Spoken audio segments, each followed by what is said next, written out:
Hello and welcome to lesson 2.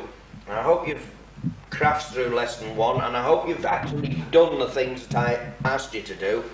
I don't want you to take lesson 2 until you've done all of lesson 1, which means filling in that sheet of Untitled chord sequences that I asked you to do, and to practice particularly the scales. I did tell you to do the scales, I told you to work them out yourself.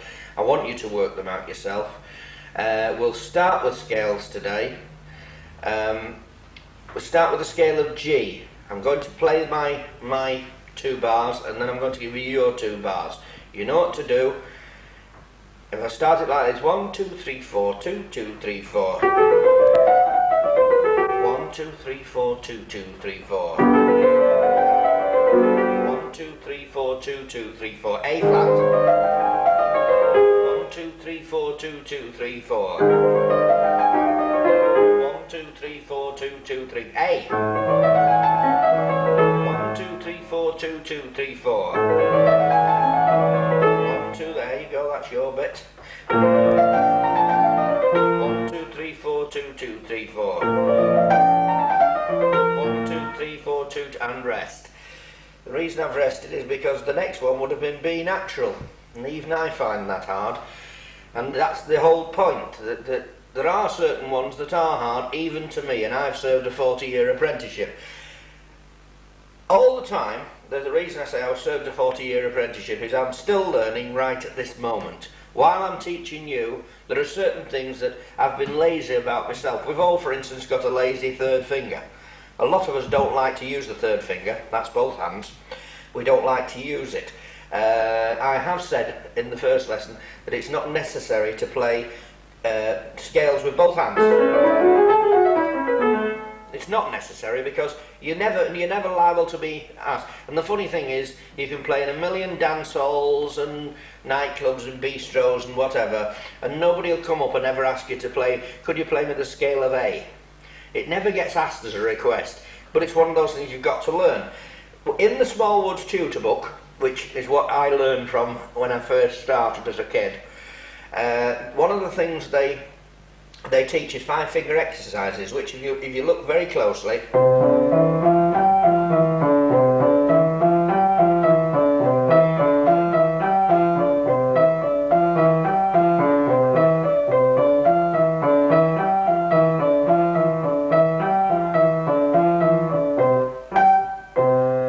they're all quavers, 1 and 2 and 3 and 4, and your piano teacher tends to walk away when he's taught you how to play this, and if you've done it at that speed, reasonably flowing, then he's quite happy and he just leaves you.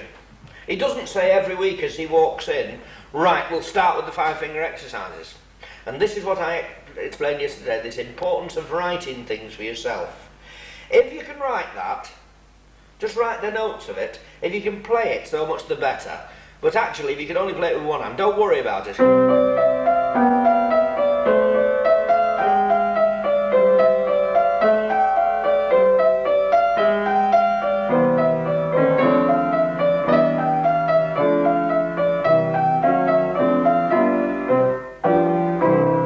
And put an end on, like that. Play it like that. Play it with little wandering ideas in your left hand. You'll be amazed how many nice little sounds you think of with your left hand. Little sounds which right now are not a damn bit of good to you, because that once again is a tune that never gets requested. But the idea, that wandering down left hand idea, you're adding harmonies to it which weren't there the way it was written. It was written, which is very uninteresting, and this is why kids get bored with it. This is why they don't want to know about it. But the whole point is, your piano teacher should never say, after you've done the 5-finger exercise, right, that's it, fling that out, we'll now move to page 3 of the book. That is about page 2 of the well, I say page 2, it's your second lesson that you ever learn in the Small Woods tutor book.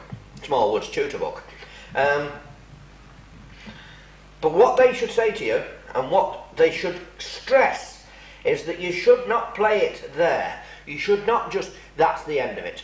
Your teacher should say to you, stick a pencil in your hand, get writing. and rewrite that into A.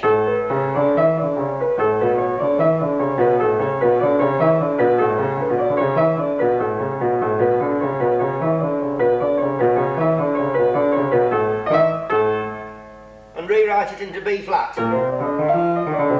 Now you come into you've got a problem. You've got a problem. It's not as easy to finger in B flat. And B natural, it's even worse. Yeah, children struggling with it. It's because you're not used to using the third finger. But why not use a little bit of logic and go,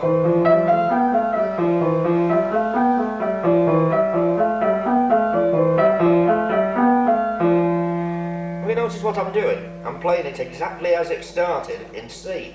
And I'm still playing it in C with the left hand, but I'm starting the run on E. In other words, I'm playing a third harmony in the right hand. This is what harmony is about. It's as simple as that.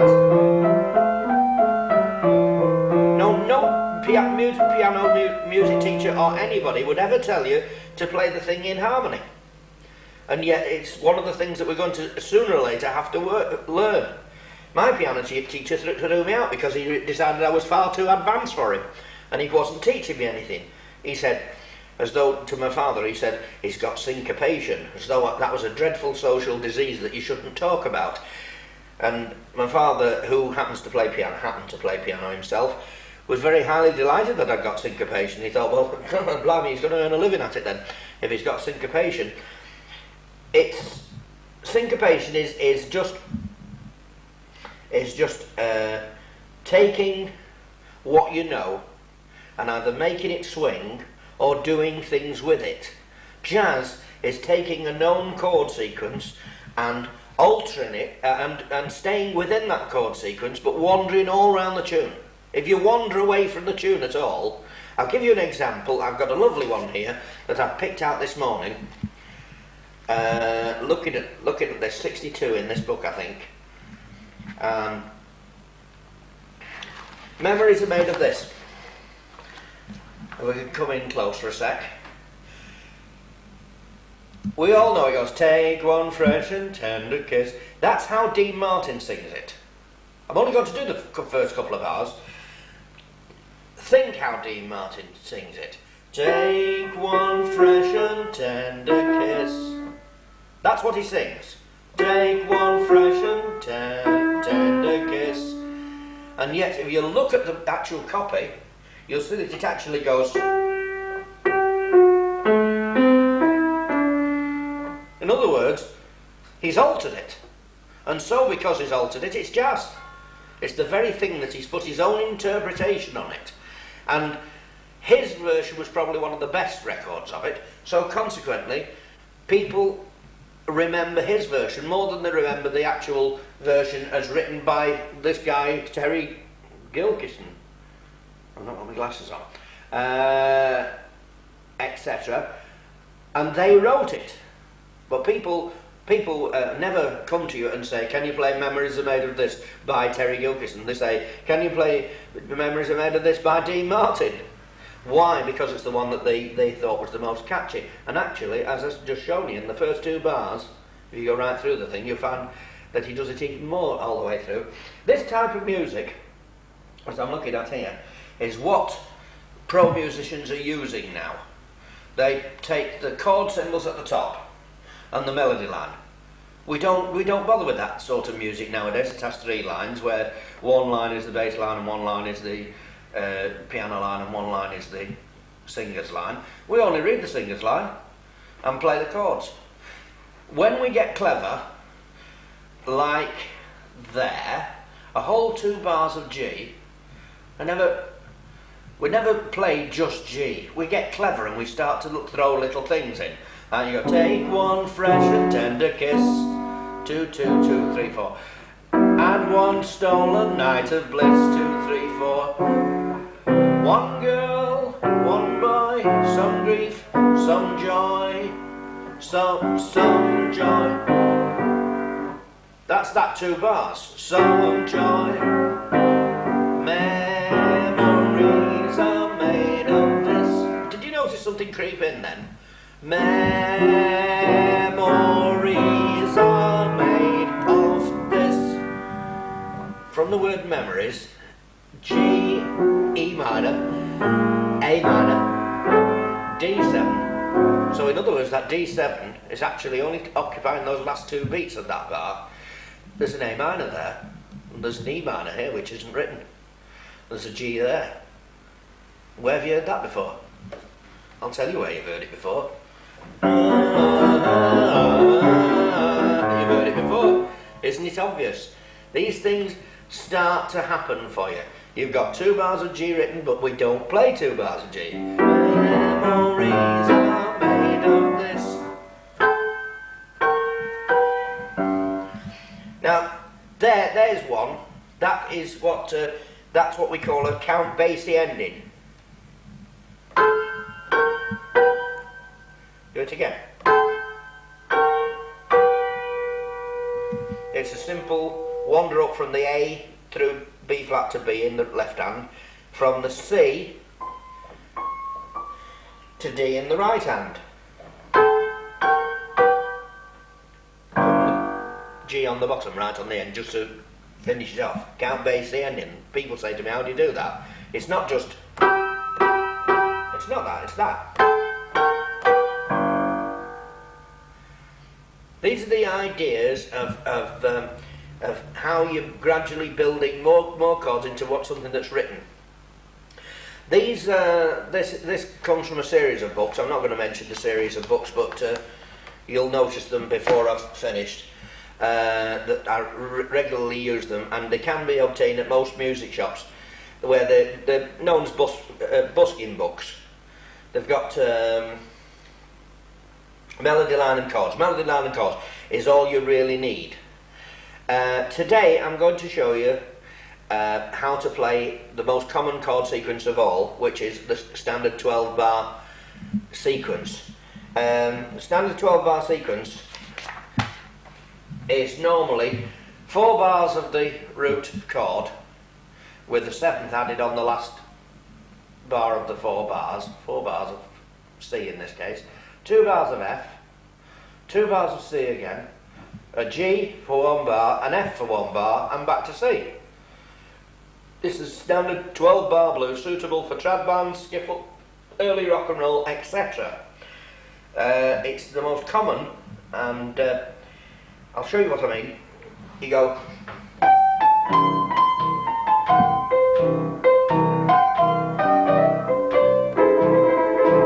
And the 7th. There's your F.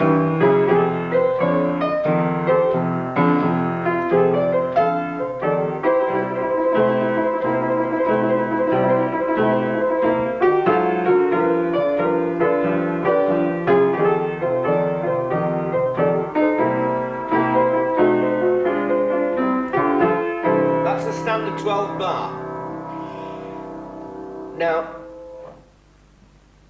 if you play the left hand like this, C octave, E octave, G octave, A octave, C octave, and back down.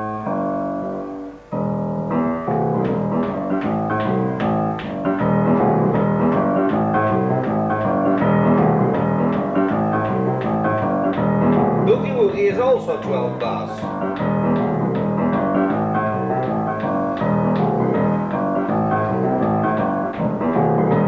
Boogie Woogie is impossible to play on an organ, but on a piano that is Boogie Woogie, and to this day I still get lots of requests for Boogie Woogie. You've only to play one Boogie Woogie and they immediately come up and they say, do you know so and so, do you know this one, do you know that one? One of the most common, one of the most well known of all Boogie Woogie pieces is Pine Tops Boogie by a guy called Pine Top Smith, which starts like this. The 6th there, you see.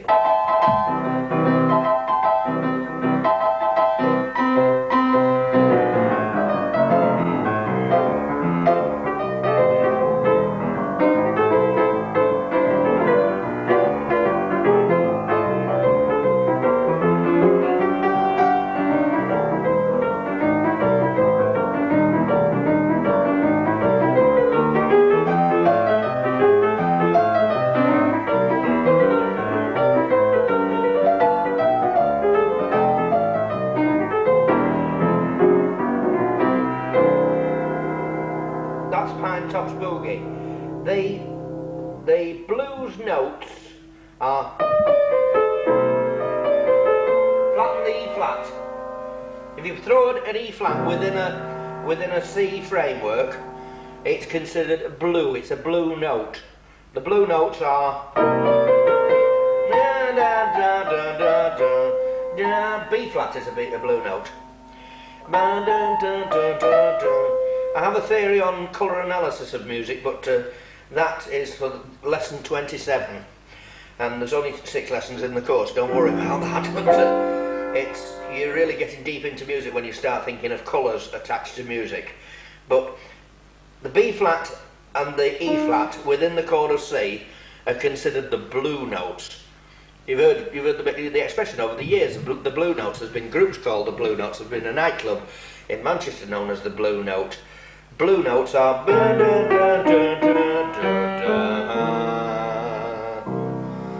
George Gershwin used them in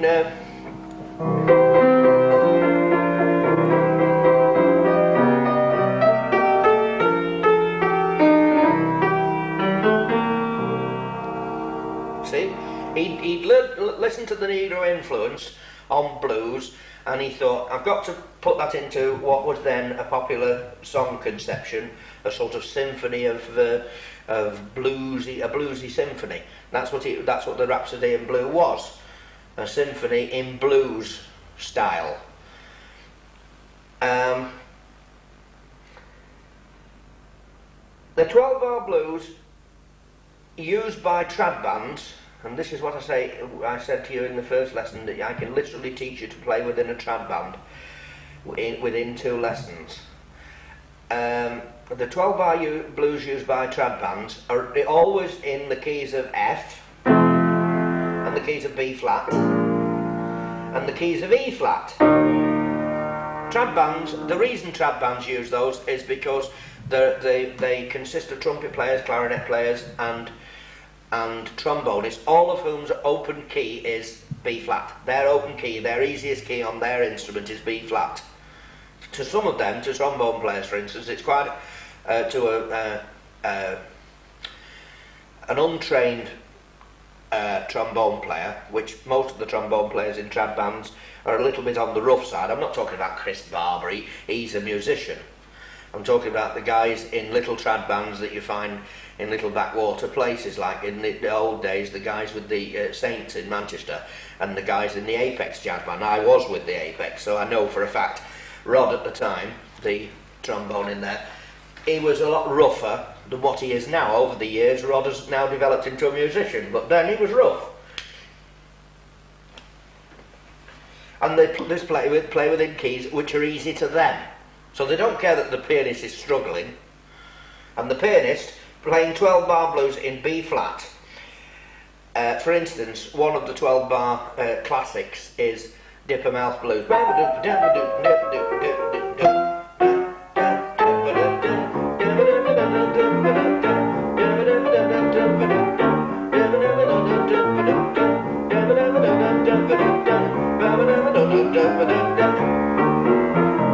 just giving you one chorus there to illustrate what it is, but it's in B flat. Now, B flat for 4 bars in a trad band is played exactly like this. E flat for 2. Back to B flat for 2. F7. There's the 7th. E flat. And B flat. Now, if you can play that, you can play Dipper Mouth Blues. That's it. Now that is bloody easy. Any damn fool can play that.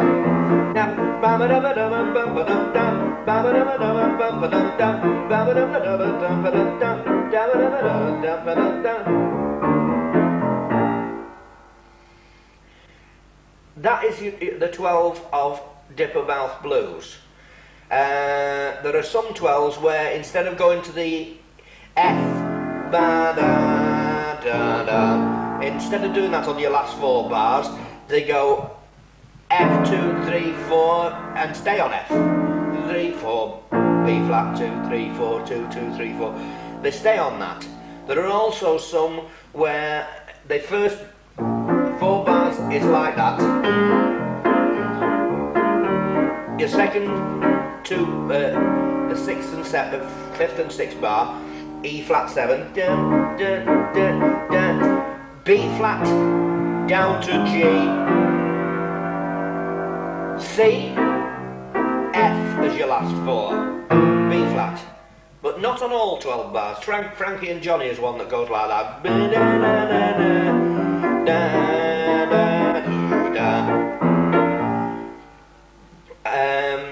Giving you that exactly the same in the key that Frankie and Johnny would be in. Frankie and Johnny is written in F. Frankie and Johnny were lovers. I'm wandering through them. Oh lordy, how they could laugh. Swore to be true to each other, true as the stars above. There's the D. We've gone down the minor third. Da da da da. He was my man, but he'd C7 doing me wrong.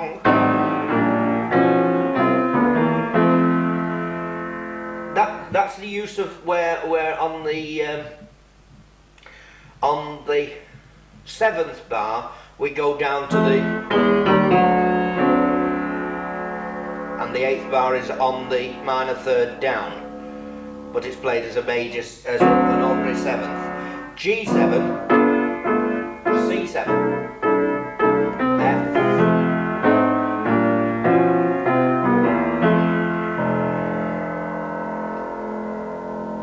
There is no reason for that, only that some people like to play the 12 bars with a bit more meat in them.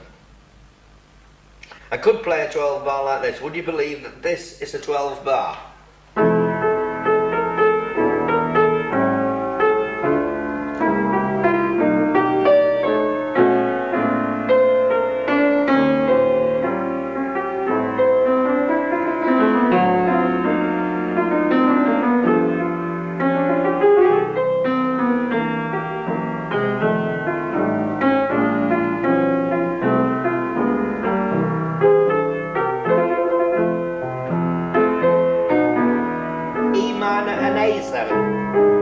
D minor, D flat diminished, C minor F7, B flat,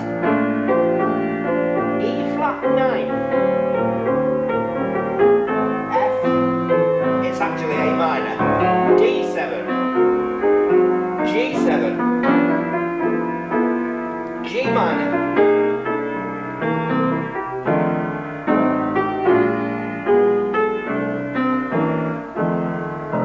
That's still a, what's happening here? That's still a 12 bar. Although that is a modern 12 bar, it's known as a West Coast 12 bar because that's the modern one that the guys like Sonny Rollins on the West Coast of America are playing. The jazz bands of nowadays playing modern jazz. That's a very modern 12 bar.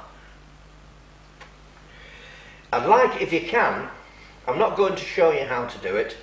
I'd like, if you can, with your own efforts, to try to play that back to yourself and to take down those modern chording, that modern chording of a 12-bar sequence, the West Coast modern chording. I don't need to play it again because you can backtrack it to yourself, take it down as dictation. This is part of this thing I stressed right from the beginning. Get into writing. Write it. And after you've written it, don't leave it at that. Write it in B flat. Write it in E flat. And then, just to be awkward, write it in A. Just to be awkward. I want you to go through the 12 bars. The simplest 12 bar, the one I showed you before on the book, on your note sheets, is that's the simplest one. I want you to go through that and learn to play that one first. Then translate that into F.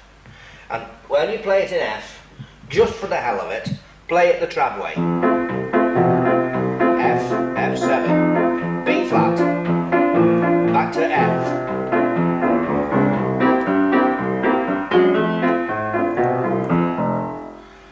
Play it in F like that. And And when you do it in B flat, do it the same way.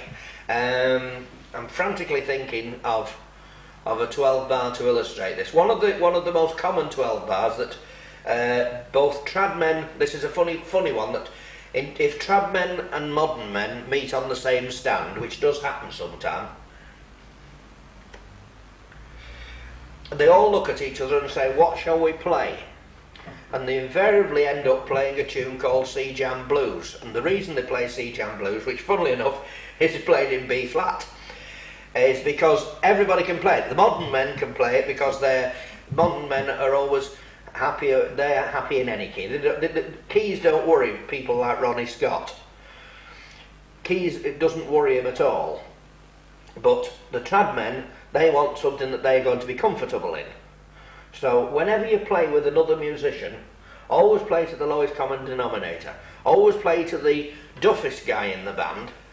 If the drummer is diabolical, don't play Dave Brubeck's Take 5, because you're going to make him look a fool, and he'll make such a mess of it, he makes all of you look daft. You play something simple that he can handle. My son plays drums, but not very well. But because he's only 18, he's brainwashed in today's music, which is 8 to the bar, and he finds the easiest tempos that he can play are 8 to the bar, like "It's been a hard day's night." He can do that. So what we do, if I've got him along on a gig, I play most of the night sticking to these sort of songs like that. It's been a hard day's night, and I've been working like a dog. It's been a hard day's night. I should be sleeping like a log. But when I get home with you, I find the thing that you do will make me feel alright. Now that's not a 12 bar blues, but the chords are so similar, and there's only 3 of them to it, that if you can play a 12 bar blues, you can twist it slightly and extend another couple of bars out and stretch yourself into that. You're busking. If you can busk your way through that, you're busking. The only hard part of that particular tune is when I'm home, B minor, E minor, everything seems to be right, B minor to E minor. When I'm home, E minor to A7, seeing you holding me tight. Ooh. And then you shake your head wildly and go, boo, especially if you've got long hair. And you see, you're busking through a tune. You're busking a tune, there's nothing to it. The simplest tune of all, and when my lad, he was very keen, he's been keen to learn everything, he's a bugger like that, he wants to learn everything, and then he finds that he's not got the patience. When he was about 4, he said he wanted to learn guitar. So I stuck a guitar in his hand and showed him how to play one chord. The chord he was playing was G, which is quite simple on a guitar. I showed him how to finger the chord of C, and G. Now if you have a guitar and you can finger the one chord, this is the tune to play. Froggy went courting and he did ride a cambone. Froggy went courting and he did ride a cambone. Froggy went courting and he did ride, sword and a pistol by his side. Goddamn. Well, it doesn't matter anyway. But that is literally a kid of 4 to be able to busk one number all on his own. He was chuffed to death. It made his day, you know. He wanted to do it in his school. When they first ever put a Christmas passion play on, all these kids have to take the parts of the 3 wise men and all that. My kid didn't. He wanted to take a guitar down and give them a song. You see, and it's confidence. My lad is not lacking in confidence. Don't never be lacking in confidence, because all music is simple. It's simple as soon as you know how. And this is what I'm teaching you. I'm teaching you how. If I backtrack to that B flat 12 bars,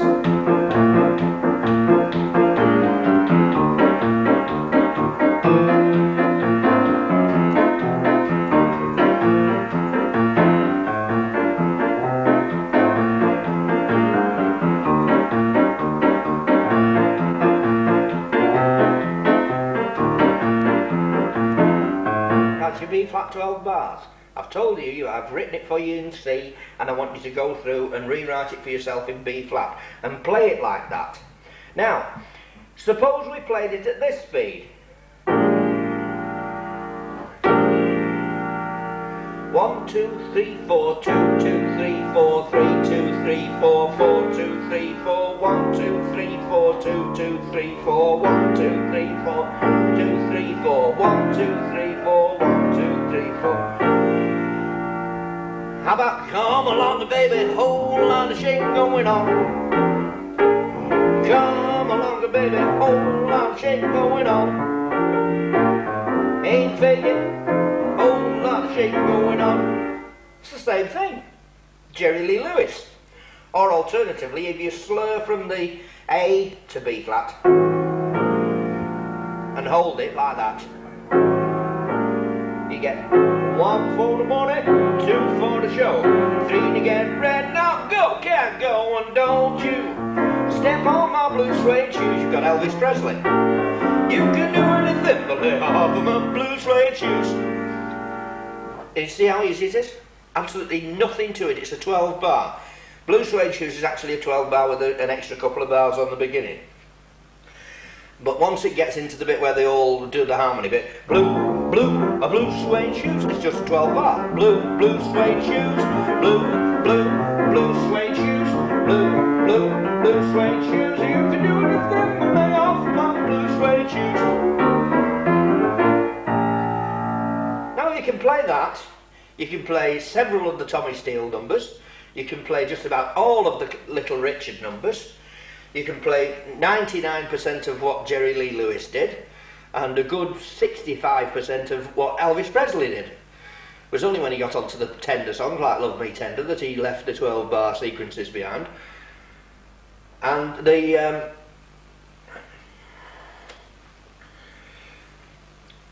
I did say before, I'm sorry, I've digressed away from it, but I did say before, when trad men and modern men meet on the stand, they invariably play a tune called Sea Jam Blues. This is the easiest 12 bar in the world.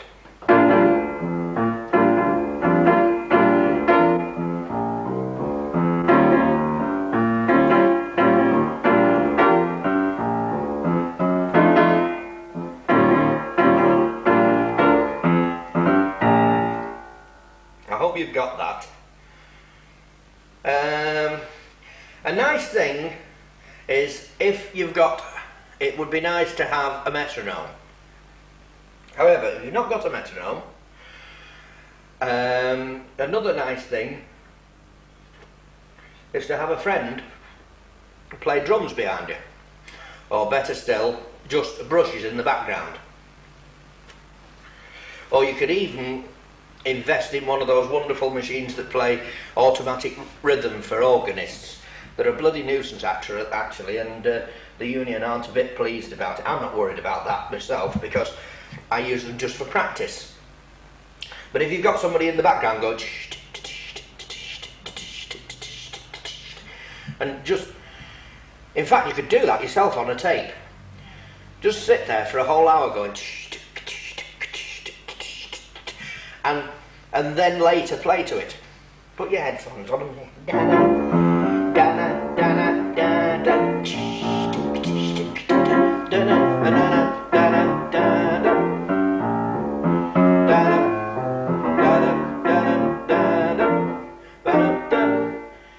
and play like that. I think I've dwelled enough on the 12 bar blues for now. In the next lesson, I will tell you how I hope that you've taken the dictation which I gave you on the modern 12 bar, which I call the West Coast 12 bar, and I hope you've written that down, certainly in the key of F, because in the next lesson I will give you the correction sheet for that. This is your correction sheet for Anatole, which we don't need to dwell on for more than a minute. That's the correction sheet for Anatole, which I told you to fill all those spaces in. Really, I don't want you to look at this sheet until you've actually penciled in the answers yourself on sheet 1. That's the original sheet with the first lesson. I don't want you to look at this Anatole and say, oh, I'll copy those. Don't copy them. Do them yourself. Work them out yourself. It's like well, an Irish crossword where you can turn to the back and you've got all the answers. Don't work from my answers. Work your own answers out and then see if you were right. Those are the right answers. I've put them on a correction sheet. I hope by now you won't need them correcting. I hope that what you've put is correct.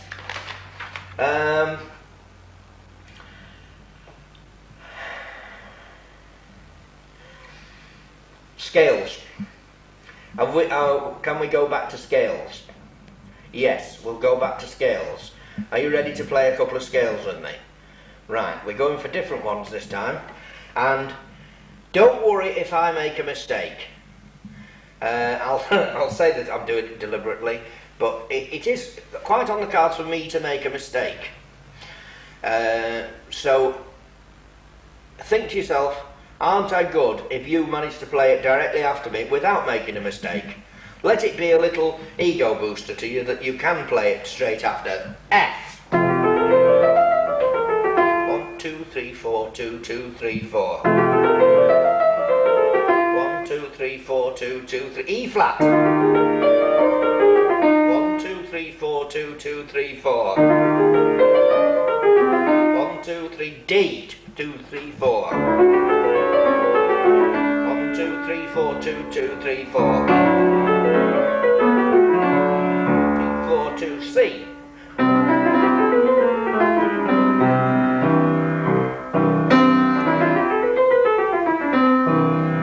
Let's play together. C.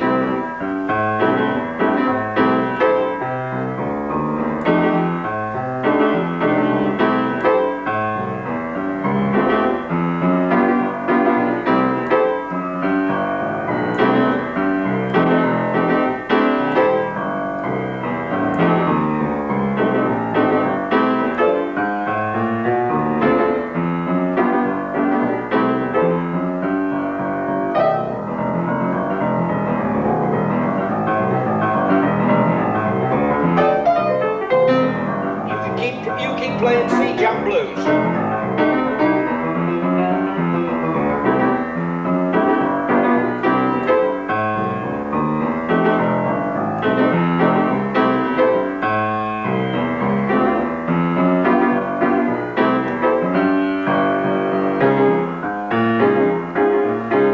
I'm a swine.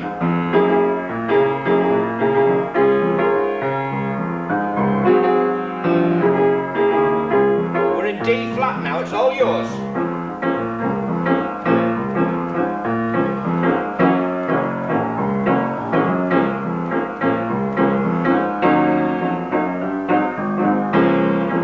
We're going to D.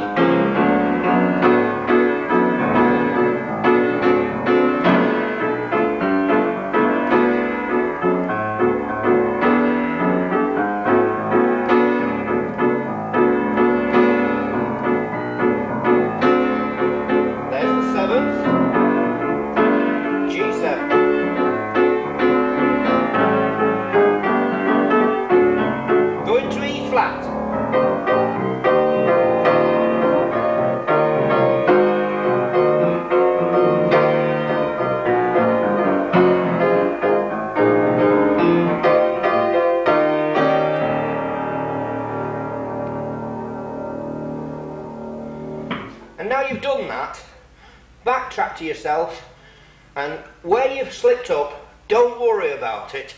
If you think, well, once I got into E flat, I couldn't think what the next chord was, I did ask you when I started to write them for yourself.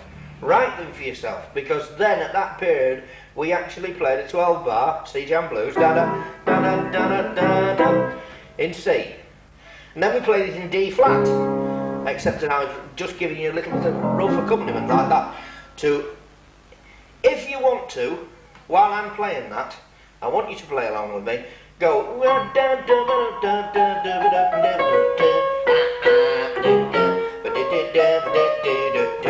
Wander around it. You can go. And then we got into D, and then go.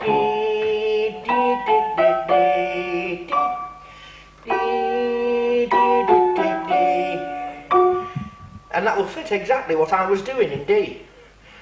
That was called the Hucklebuck. Da, da, da, da, da, da. That's called the Hucklebuck.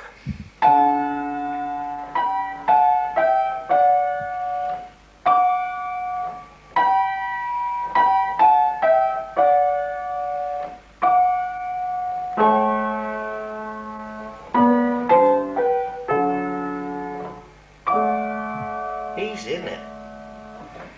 And when it comes to E flat, if you couldn't play round the chord because you're getting into something that's too hard for you, just play.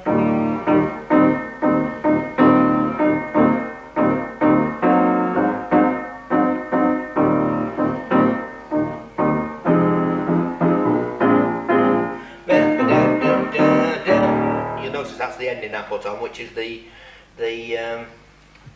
woodchopper's ball ended.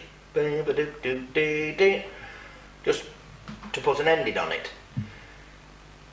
I hope you've played along with me there, and I hope you're starting to play along with all the scales that I'm giving you in the tempos that I play them, because the more you play them and the more you go round the ones that I've not yet touched, be natural. Be natural. Actually, it's a pig, is that one?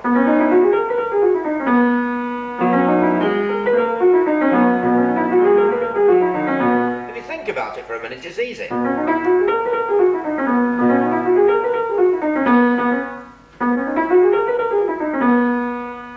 It's good to know that I can make mistakes. Don't think any less of yourself for making mistakes, because the more mistakes you make, the more you're going to backtrack over it. If you backtrack over it, eventually you'll get it right. It's like the old story of the guy who went to the symphony concert and sat in the front row crying his eyes out, and at the end said to the conductor, "Would you play that again?" So the conductor did, and then he said, "Would you play it again?" And he did.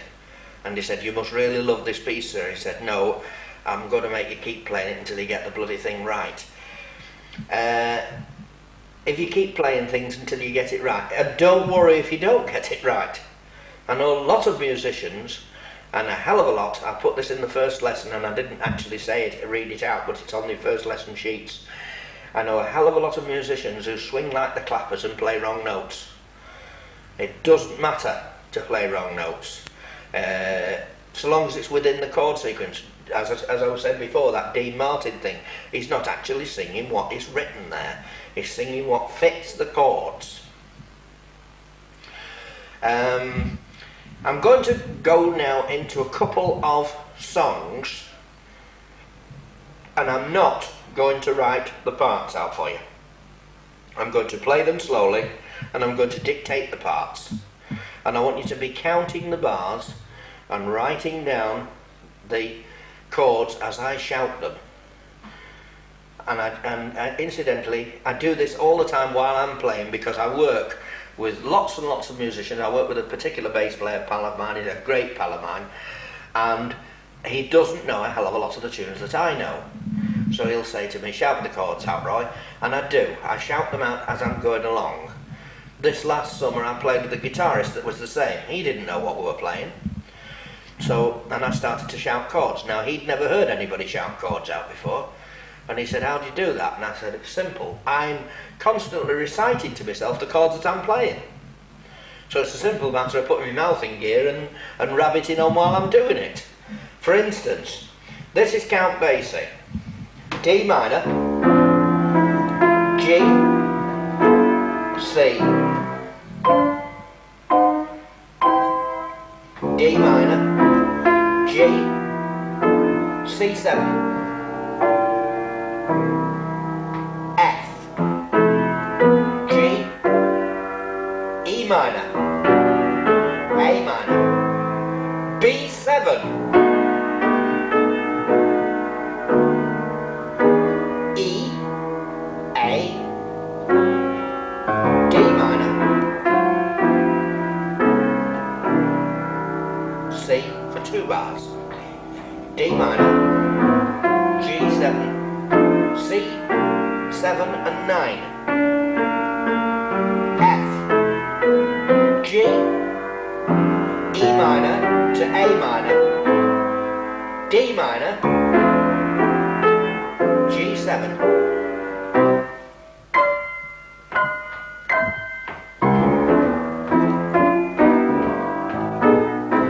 It's called Cute.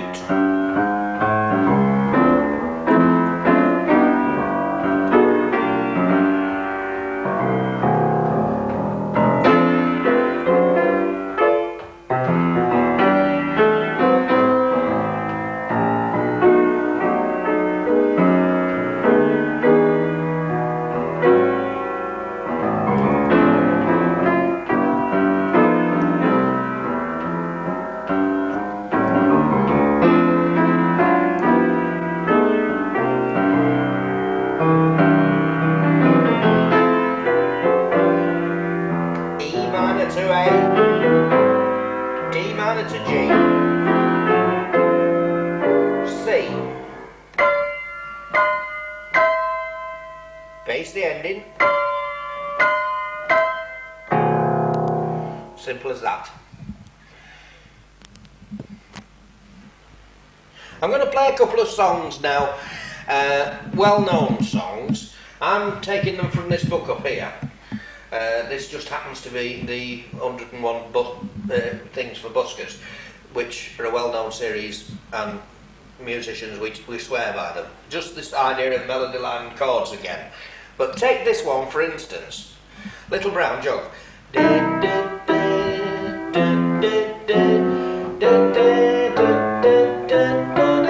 That's how it goes.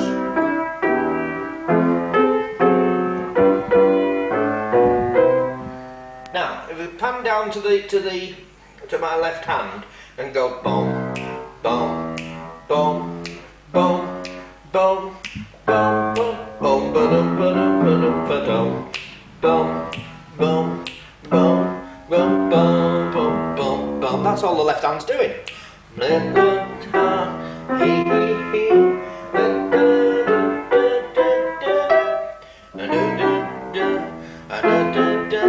And then we'll make it like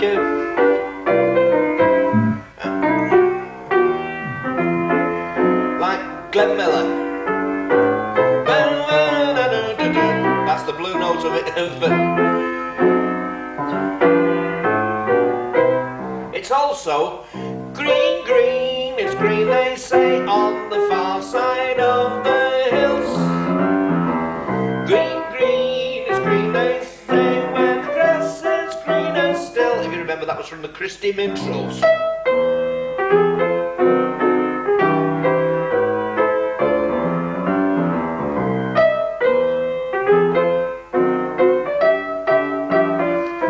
The daddy of rock and roll. My ding-a-ling, I want you to play with my ding-a-ling. My ding-a-ling, Chuck Berry. My ding-a-ling, I want you to play with my ding-a-ling.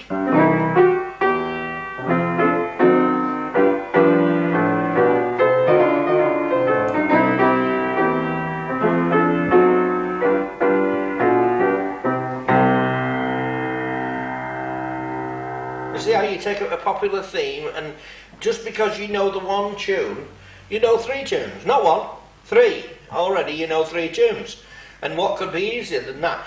If you read it from the thing, I don't even read it anymore.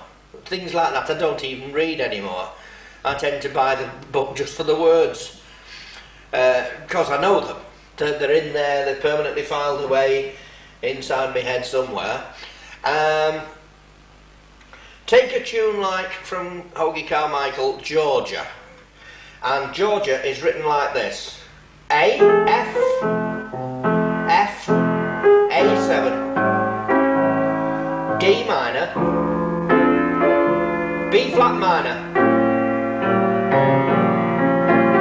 F, D, G minor, C, D7,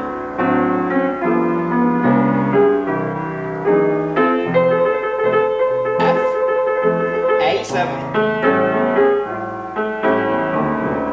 D minor, B flat minor, F, diminished, G minor, C.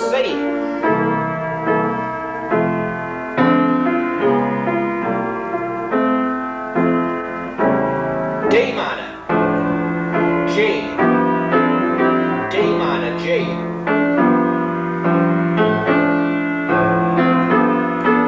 D minor, G. It's all D minor and G, isn't it? E,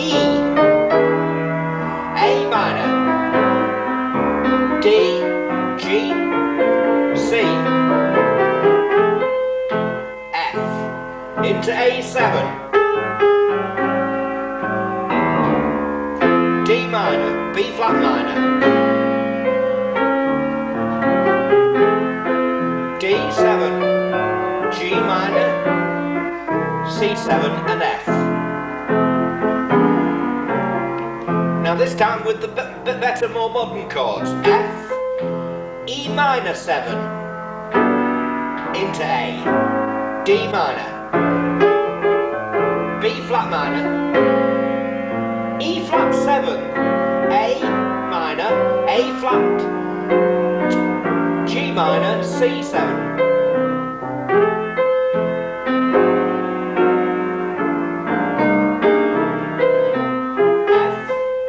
Minor A7 coming up, D minor, B flat minor with an E flat 9, A flat, G minor, G flat, F, D minor, B flat, D minor, G, D minor, G, D minor, G, D minor, into E7, A minor, A flat, G minor, C7, E minor, A7,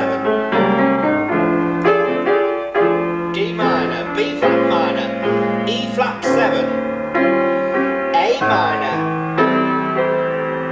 A flat,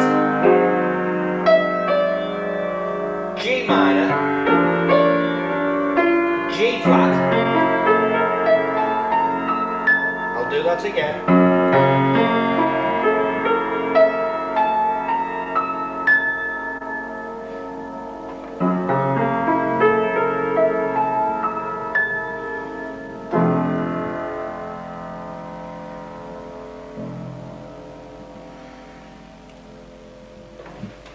See that A minor progression, A flat, G minor, G flat, F. That's what's called a semitone progression, and we'll come in lesson 3. We'll start on semitone progressions in lesson 3. This is where instead of D, the standard Anatole, F, D, G minor, C7, F, D minor, G minor, C7 becomes A minor instead of F, A flat instead of D7, G minor is as it should be, and G flat. G flat, flattened fifth. That was where, you remember I said about the perfect interval being the flattened fifth? So there it is. The flattened fifth, G flat instead of C, instead of C7, instead of that it's, and resolving onto the F with the major seventh added, major seventh. In the next lesson I'm going to start you on the anchor system and on the idea of semitone progressions.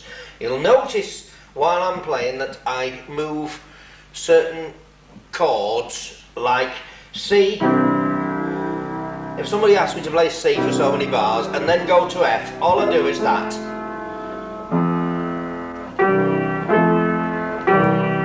Move at the absolute minimum of movement. Don't play C like that.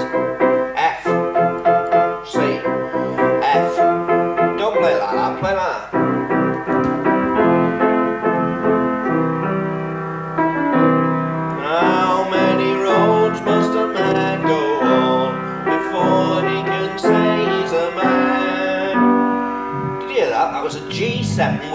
sus fourth. Sus fourth. It's just an idea. These are all ideas and things that people eventually say to you, knockout chords. Those they're not all that tremendous. They're just, you just play them. We're going to go to another Hoagie Carmichael number, and on this play out, we're nearly at the end of the tape for today. So what I'm going to do, I'm going to play a couple of songs, and as I'm playing them, recite the chords to you. I'll tell you what I'll do, I'll play one chorus of this, one chorus of that, recite the chords. If you can, take them down as dictation. This is teaching you dictation right from the start, and what I said, making you right from the beginning. Stardust by Hoagie Carmichael. C on the F. That's an F6.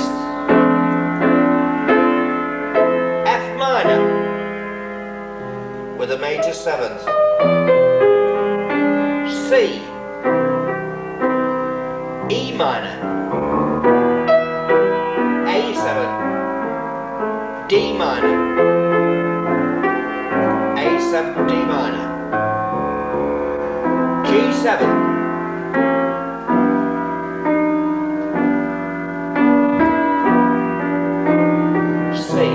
Sixth, D7,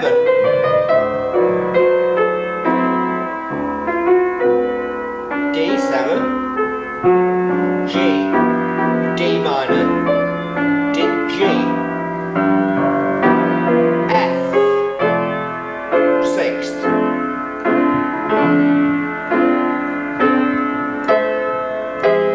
F minor 7 with minor with a major 7th on the 2. C, E minor, A7, D minor, F minor,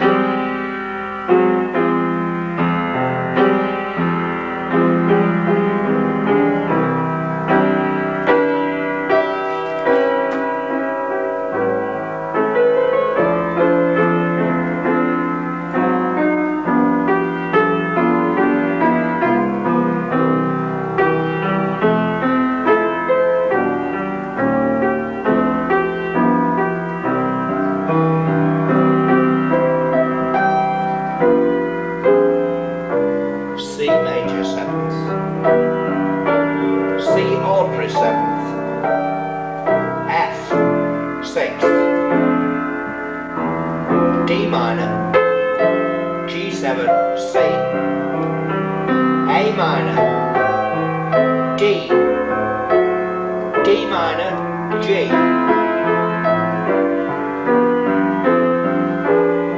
C major 7, C ordinary 7, F, 6th,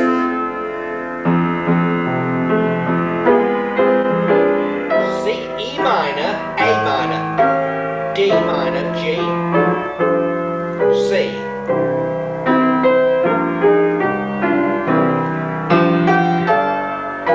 C, augmented, F, G7, C,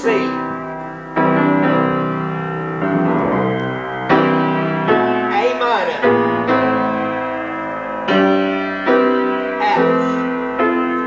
in the bass, D, G, C, 7, F, F sharp diminished,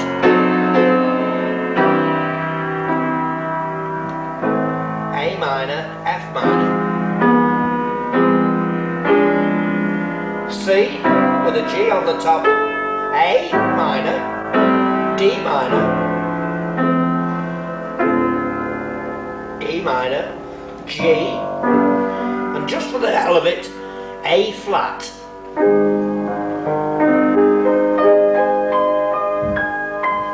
And put a C right on the end.